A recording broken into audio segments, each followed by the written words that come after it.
Okay, number 17 in the series. Do you believe that? And next week will be the last one. We started this series back in April.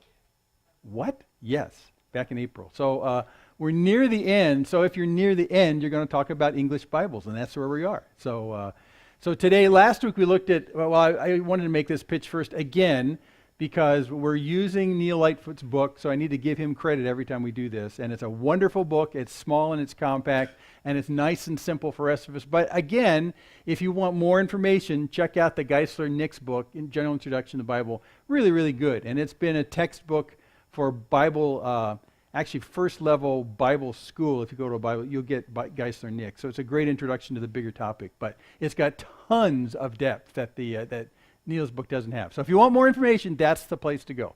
Okay, so last week we looked at the history of the English Bible up to 1611, and 1611 is the date when King James Bible was done. So it's actually everything, all the English translations up to 1611, and we started way back in the 1400s. And we made this chart right here. Remember this chart?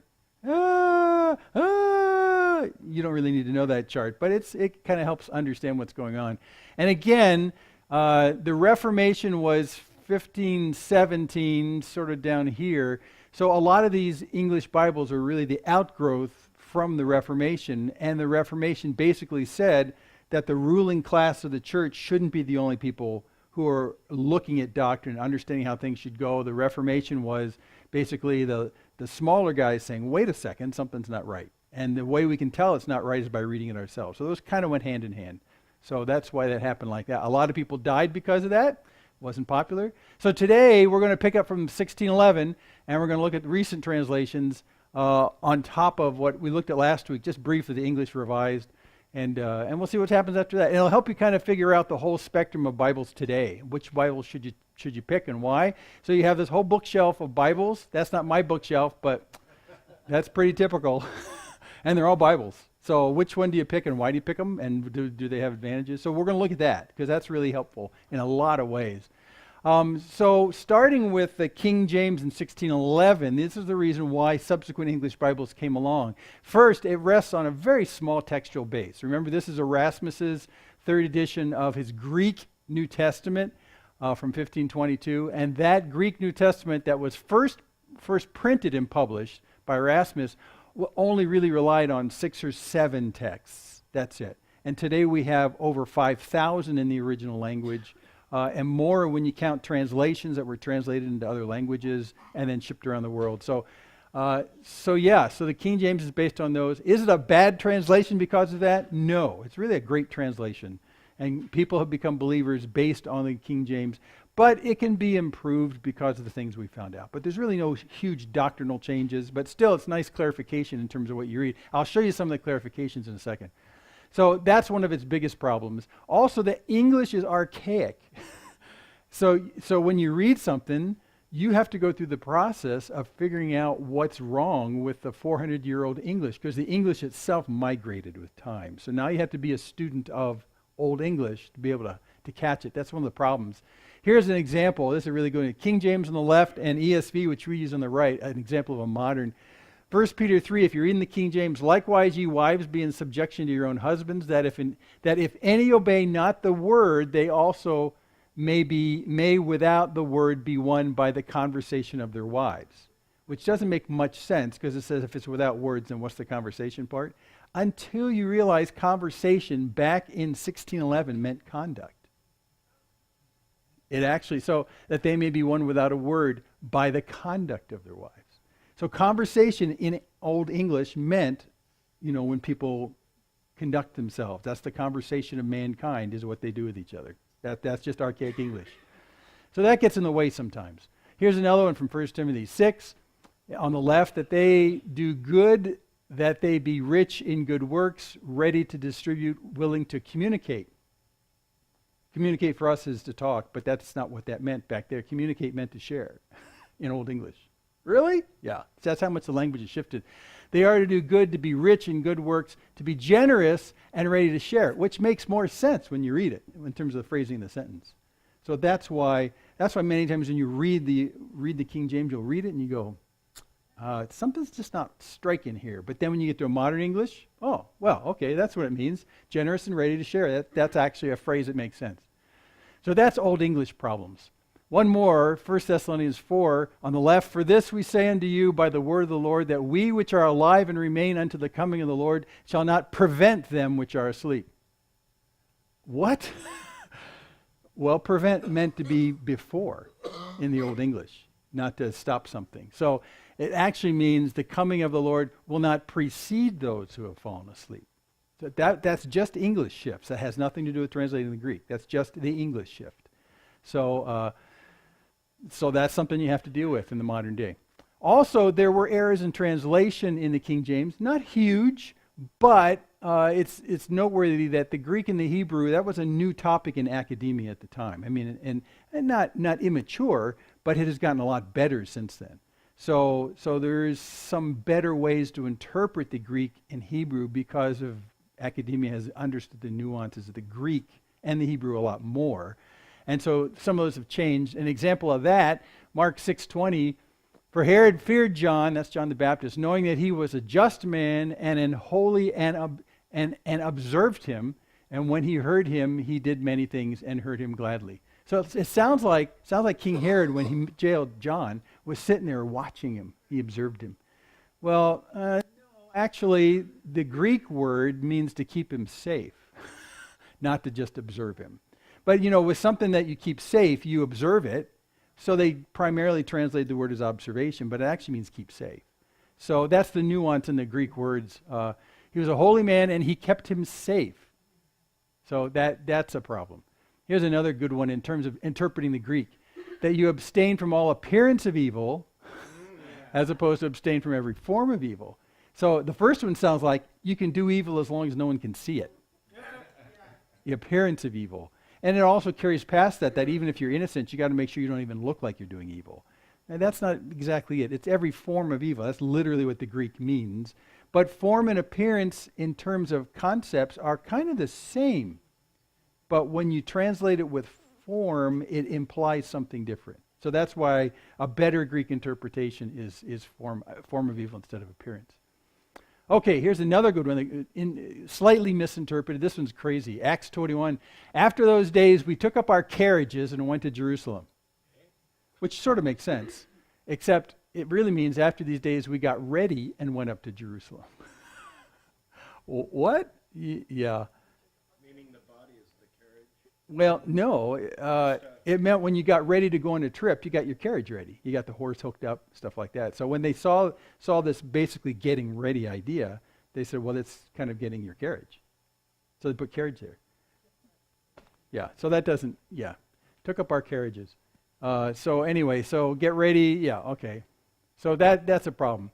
So anyway, so the King James, although it's totally adequate doctrinally, there's nothing wrong with it doctrinally, it can be misleading in little pieces which don't really amount to much that's important. But still, it's nice to clean those things up because those passages are prone to misinterpretation. So here's what happened after that to revise it. The English and American revisions happened.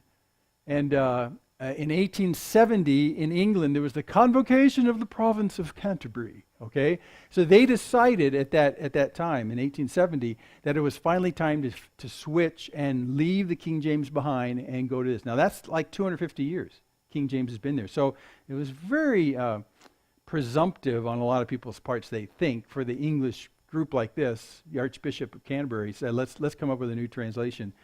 You mean and actually do something different than the 1611 King James? Well, and actually we're not talking the 1611 King James. We're talking about the 18th century King James. It had already gone through a bunch of revisions by the time we get to 1870. But they said, let's do a good one. And now at this point too, they also have the emergence of a lot of the really old documents. If you remember the full Bible in Sinaiticus, remember that? Now, that came out around the Civil War time, the 1860s. So it was now available to be used to compare against the old texts. In fact, the 6 or 7 texts from that King James was made out of, now you can compare it against this very old Bible that was done in the 4th century. So that was one of the big drivers, is they saw slight changes in the text. So they got together And they decided they would do this. They put together an Old Testament committee to review the Old Testament, 27 scholars. It took them 15 years 15 years to come up with an Old Testament change. They met almost 800 times over those 15 years. Now you got to remember, this is the end of the 19th century.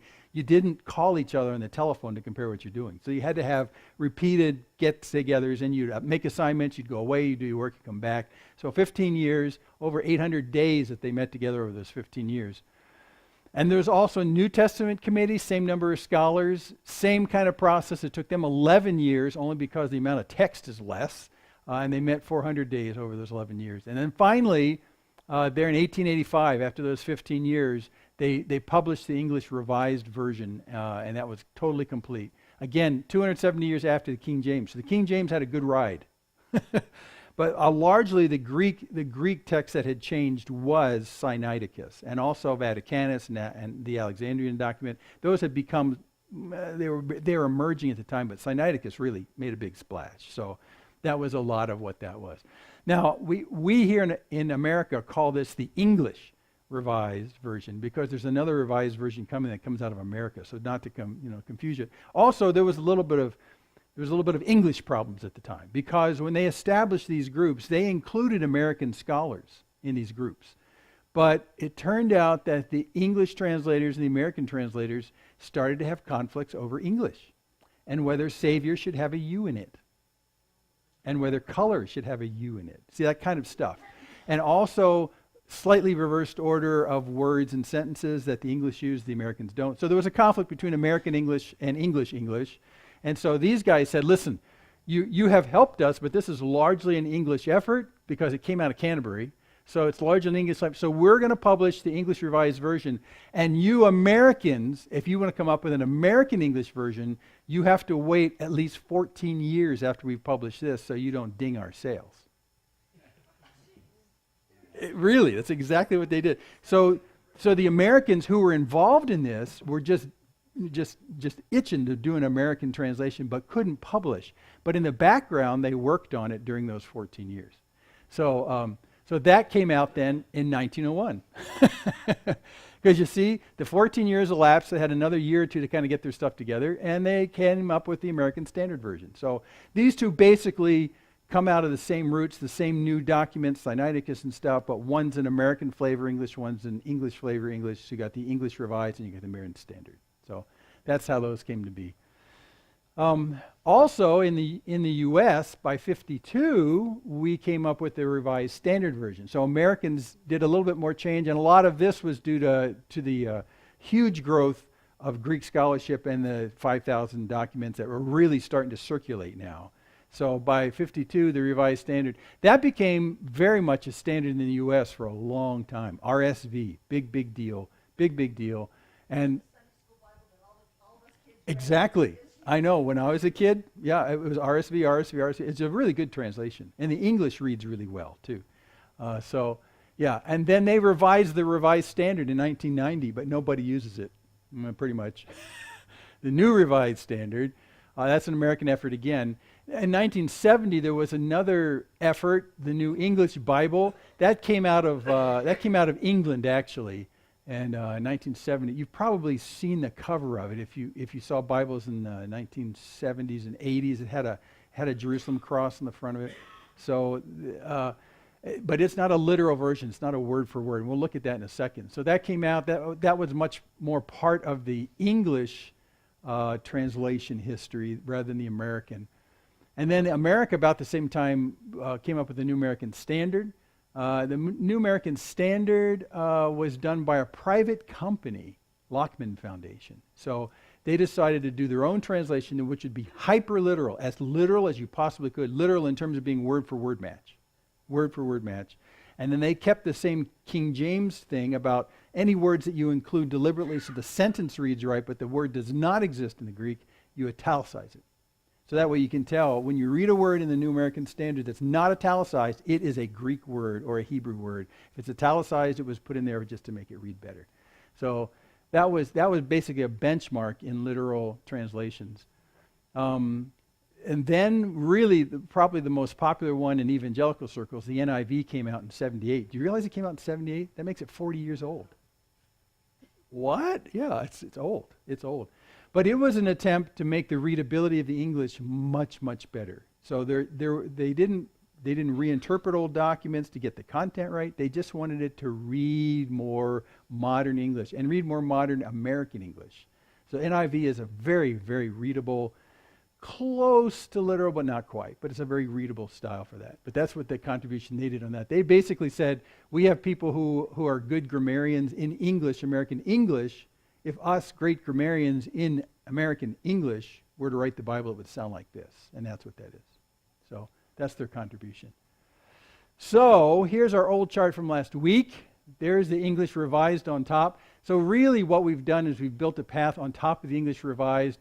You've got the American Standard that came out almost in parallel with the English Revised because the American scholars were involved in the English Revised. And then we had the Revised Standard. It took us 50 years to change that. That's an American track as well. Another American track, 1971, New American Standard, and on and on and on it goes. So, so let me plot for you most of all modern translations. And I'm going to plot on a scale here that goes left to right. And this, whoops, go back. Too many clicks. This left to right, let me get this built. Ooh, there it goes. So this is the spectrum. On the left, the translations are word for word, which means they're literal. So you try and match an English word to a Greek word or Hebrew word. On the far right is highly personalized and paraphrased. And in the middle is some kind of mix of words and extra English words to make it readable. So the middle is actually readable.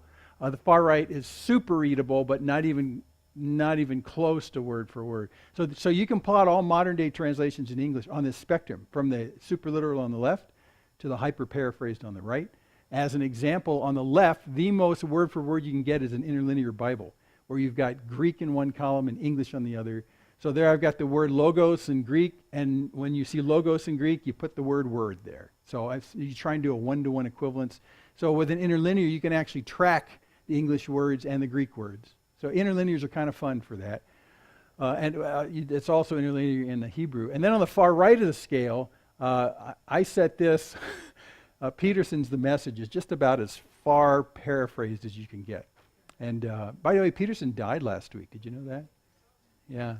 So, but it's still, and like we've used it on Sunday mornings, The Message is a really good exercise in putting it in your own words. And Peterson's scholarship on what the phrases meant and then putting it into an American idiom were really very good. The idioms spoke the idea pretty well. But still, it's a loose, it's a loose kind of translation. It's basically the Bible in Peterson's words. So that's what that is. Now in the middle, I put as the fulcrum in the middle, pretty much NIV. Okay, and we'll fill it in with the rest of them. NIV is a nice balance between sort of literal but sort of loose. So it tries to be the perfect balance of readability and literal. That's what it tries to do. Now, if you go to the left end of the scale, I'll map a couple that we use. There's the NASB, the New American Standard. Next to it is the Amplified Bible. No one remembers the Amplified Bible, but it was interesting. It was a literal translation, and they would translate the Bible, and then if they thought that the word they used was insufficient, in brackets they would explain what the word means or what the concept means. So it's amplified in the terms that you've got, interspersed in the text, these bracketed comments about the word and the concept. So it was amplified in that sense. It was kind of fun to read, actually. It's not hardly used at all right now. Then there's the ESV, so we use, and the readability can be clumsy in English from time to time, but it tries to be pretty literal. Next to that, King James. King James is meant to be a literal translation. And so in terms of word for words, King James is pretty good if they just pick the right word. And they took some of the archaic English out in the New King James. So that's the same. So that group right there pretty much defines what we would call the word for word translations. And there have been some others since this time, but they don't figure quite as prominently. Those are the ones. Those are the ones. They're not really translated for readability. They're translated for literalness. And then on the far right, I put the Living Bible over there. It's really loose. I mean, it's like, woo! The Billy Graham Bible, yeah. It's very loose, but it's very understandable. I mean, it's very, very understandable in English. So, but again, if you're going to study the Bible, you won't want to study the Living Bible in terms of microscopically. Like, for instance, a good example, we're going through Colossians where the actual word picks that Paul uses are super critical. Well, you won't see those word picks in English in the Living Bible or the Message. The ideas will come out, and if they did their word scholarship, well, their ideas reflect it. But by and large, you don't want to study the paraphrase. But if you're going to want to read a ton of Bible as fast as possible, I use these all the time. I'll use the Message to get through gigantic chunks of Bible because you get the ideas flowing relatively accurately. You get a nice view. In the center, to the left of NIV, on the more literal side, you got the RSV, the Revised Standard, which is from 1952. HCSB, I forget what that is. I got an index coming up in a second. Do you remember? Holman something Standard Bible, Christian Standard Bible. I forget. NRSV, that's a new revised that came out in 1990. NAB, I'll come back to that. NIV. On the right of NIV, TNIV was Zondervan's attempt to take out the male-dominated words in the NIV. So anytime God is referred to as a he, that's taken out. And whenever mankind is referred to as man, it's humanity. So that's what the TNIV is.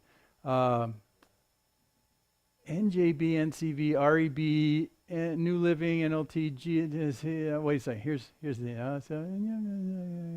Revised English is REB, okay. Anyway, those are the ones, and that's still leaving out a whole bunch of Bible translations. This is about a 10-year-old list I made 10 years ago. Since then, a bunch more have come out. But anyway, that's the spectrum. So the question is when should I pick which Bible to do what I'm doing? And I just mentioned one. The paraphrases are good if you want to read through a bunch of stuff.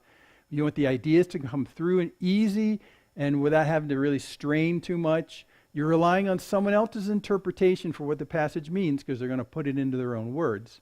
So if the paraphraser is okay, then you're okay. Another paraphrase I use, I didn't map it on here, I don't know why, is Phillips did a version for, I think they called it for schools or for students, I forget. But that was a real big one, and that was just New Testament for a long time. They used to call it the Cookbook Bible because the cover had row X's on it, for the symbol of Christ, and they were done in a graphic style, made it look like a cookbook. It looked like the Joy of Cooking, actually. But he did one. It was for students. It's somewhere over here. I don't think that's reflected. Let me see. No, I didn't put it in.